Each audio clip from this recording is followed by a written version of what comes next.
Enfin, on entend souvent des clients qui nous disent « Oui, c'est facile la marge, vous allez nous faire augmenter les prix. » C'est une fausse idée. Je veux dire, demain, j'augmente les prix dans un business model qui est déjà en péril, alors autant fermer la porte tout de suite.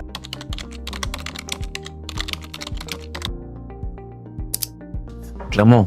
Sinon, il n'y aurait pas autant de restaurateurs qui fermeraient. Regarder les chiffres, c'est une chose. Faire parler les chiffres, c'en est une autre. Avoir une salle pleine, c'est un chiffre. Mais ça peut être tout à fait un indicateur pastèque où c'est bien vert à l'extérieur, mais c'est très rouge à l'intérieur. Parce que c'est douloureux de finalement se dire, j'ai travaillé 7 jours sur 7, de 5h du matin jusqu'à 22h, et j'ai rien gagné. C'est douloureux. Ça peut être un constat d'échec que certaines personnes ne sont pas prêtes à avoir par principe d'ego, par principe de fierté, par principe que si ils se rendent compte de ça, ils disent, en fait, j'arrête là. C'est une vraie mise en danger du dirigeant. Il faut pas être un imposteur face à ces affaires. Se rassurer en disant bon allez, on verra encore aujourd'hui, ça ira mieux demain. C'est déjà du temps perdu, c'est déjà du business qui sort, la trésorerie. Et je le sais d'expérience, je veux dire, une trésorerie perdue, aujourd'hui en 2026, on ne la rattrape pas. Donc il faut être dans l'actif plutôt que dans le passif. Alors c'est vrai qu'aujourd'hui, sur notre stratégie, on a des leviers pour réactiver de la trésorerie et faire gagner des points de marge sur un temps qui reste quand même assez court dans la vie d'une entreprise. Mais encore une fois, il faut être bien aguerri et vraiment avoir cette prise de conscience de dire que on a vraiment envie de changer, on a envie de s'appuyer sur des process et des méthodes. Enfin, on entend souvent des clients qui nous disent « Oui, c'est facile la marge, vous allez nous faire augmenter les prix. »